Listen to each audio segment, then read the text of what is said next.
मंचासीन महाविद्यालय के वरिष्ठ प्राध्यापकगण, कार्यक्रम का बहुत खूबसूरती से संचालन कर रहे महाविद्यालय के समारोह doctor R C Bhatt ji, कार्यक्रम स्थल पर उपस्थित हमारे पीटीए के उपाध्यक्ष आदरणीय संदीप पटवाल जी, आपके साथ हमारे सम्मानित अभिभावक, कार्यक्रम स्थल पर उपस्थित महाविद्यालय के शिक्षक, शिक्षकेतर, कर्मचारी, महाविद्यालय छात्र संघ के समस्त पदाधिकारी, अतिथिगण और प्यारे विद्यार्थियों, मुझे इस बात की आज बड़ी खुशी हो रही है कि जब मैंने 2 अगस्त को इस महाविद्यालय में ज्वाइनिंग ली और एडुसेट सभागार में जब मैं रूबरू हुआ अपने स्टाफ से, तो उसी दिन मैंने ये बात कही कि मैं अपने पिताश्री के नाम से जो पूर्व में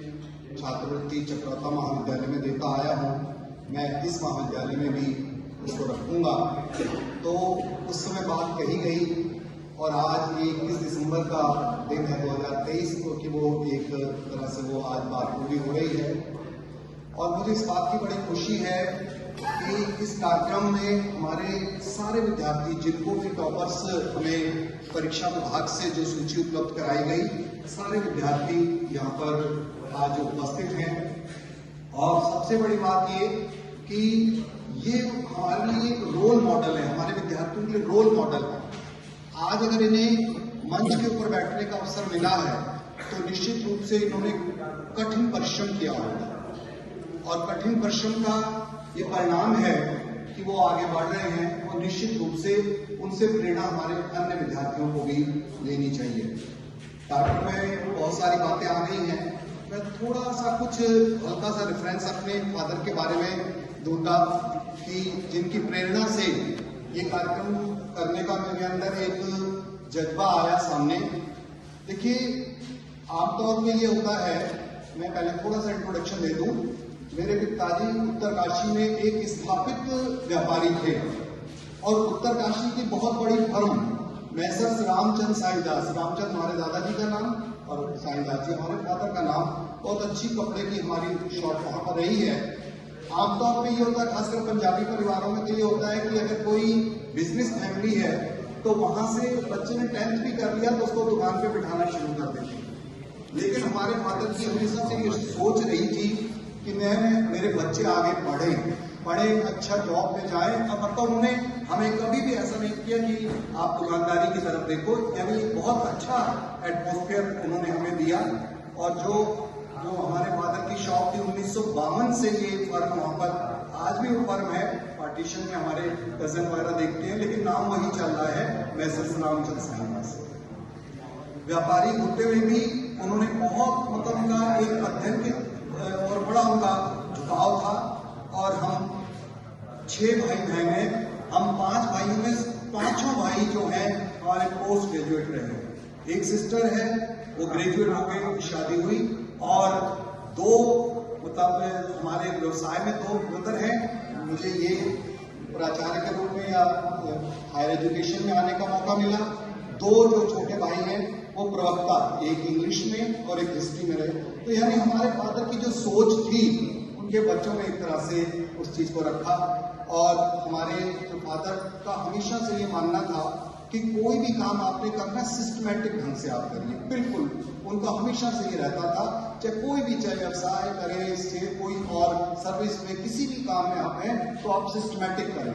पढ़ाई भी करें तो सिस्टमैटिक करें, आप अपने पढ़ाई का समय बिल्कुल तय करें। और उसके लिए एक शब्द होमवर्क जो है, होमवर्क वैसे तो विद्यार्थियों के लिए तो गृह कार्य होता है, लेकिन वैसे अगर हम देखें, जब हम होमवर्क की बात करते हैं तो होमवर्क का मतलब है कि पूर्व तैयारी करके आप चलिए। कहीं भी कोई कार्यक्रम है, कोई हौच पौच नहीं होना चाहिए, सिस्टमैटिक होना चाहिए।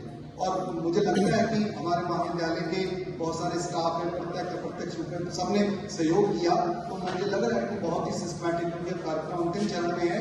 तो बहुत सिस्टमैटिक, आज मैं उनको स्मरण भी कर रहा हूँ इस दृष्टि से भी कि उनका जो एक सिस्टमैटिक काम करने का ढंग था, मुझे आज यहाँ पर लगा कि कहीं वो आशीर्वाद है इस कार्यक्रम को दे रहे हैं।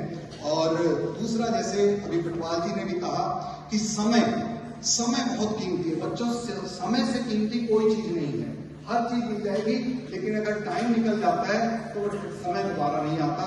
तो समय का मोल भी वो बहुत पहचानते थे। और दूसरा ऑनेस्टी, वो हमेशा अपने बच्चों को यही कहते थे कि बेटा ईमानदारी से आपको कार्य करना है, सफलता आपके कदम चूमेगी। और मैं तो कहता हूँ कि जो भी अगर हम सफल हैं या हमने कोई अगर हमारी कोई छोटी मोटी पहचान है तो वही पितरों का आशीर्वाद है। और माता पिता और गुरु के जो ऋण से कभी कोई व्यक्ति पूर्ण नहीं हो सकता। और उनकी स्मृति में मेरा प्रयास रहता है। और भी कई मतलब जब अवसर मिलते हैं तो ये तो चूंकि ऐसा है कि सबके सामने बच्चों को सम्मानित किया जाना है तो थोड़ा पब्लिकली ये कार्यक्रम हो जाता है। अदरवाइज जब भी अवसर मिलता है तो हम इस समय दायरे में कुछ कार्य करते हैं। और देहरादून में जिस कुटिया में हम रहते हैं उसी कुटिया का नाम हमने साई कुटी रखा हुआ है। छोटा ब्रदर जिस फ्लैट में देहरादून में रहता है उसका भी नाम साई सदन है। और जो भी मैंने पुस्तकें प्रकाशित की हैं वो अपने पिताश्री माताश्री को समर्पित की हैं। तो बस अंत में मैं अपने विद्यार्थियों के लिए यही बात कहना चाहूँगा कि बच्चों, परिश्रम का कोई विकल्प नहीं और उस चीज़ को आपने प्रूव भी यहाँ पर किया है। और मुझे इस बात की बहुत खुशी है कि ये कार्यक्रम हमारे निर्धारित समय से शुरू हुआ और एक बिल्कुल टाइम फ्रेम के अंदर ये कार्यक्रम यहाँ पर संपन्न हो रहा है। मैं हमारे जो PTA के सम्मानित हमारे अतिथि हैं और जो भी इस कार्यक्रम स्तर पर उपस्थित हैं, हमारे प्राध्यापक बंधु, हमारे छात्र संघ की पूरी टीम यहाँ पर इस समय उपस्थित है। और ये बच्चे भी सारे आ गए। मैंने व्यक्तिगत रूप से सबको फोन करके भी कहा, मैंने कहा चूंकि कार्यक्रम मेरे फादर के नाम का है तो आज मेरे अतिथि हैं, जबकि इनको सूचना अपने विभागों से मिल गई होगी, टीचर से मिल गई होगी, लेकिन हर व्यक्ति को मैंने फोन करके एक तरह से आमंत्रित किया है और ये आए। और मैं बहुत आप सबका आभार व्यक्त करता हूँ कि आपने इस कार्यक्रम को सफल बनाया। और निश्चित रूप से आपको विश्वास दिलाता हूँ कि अगर मेरे से कुछ अपेक्षाएं इस क्षेत्र की हैं तो निश्चित उसमें पूरा करने की कोशिश करूंगा। PTA में भी जो उस दिन बात आई थी तो उसको भी मैंने बात आगे बढ़ाई है। तो आपकी कसौटी पे मैं खरा करने का, मैं PTA के लिए मेरा संबोधन कि आपकी जो कसौटी है तो उसमें मैं खरा करने का प्रयास करूंगा। और एक बार पुनः सबको बहुत बहुत धन्यवाद। और हमारे जो ये विद्यार्थी हैं, जो मेधावी टॉपर्स आज मंचासीन हमारे मुख्य अतिथि हैं, ये इस कार्यक्रम की शान है और इनको मैं बहुत हृदय से बहुत बहुत बधाई देता हूँ। आपके उज्जवल भविष्य की कामना करता हूँ। बहुत बहुत धन्यवाद।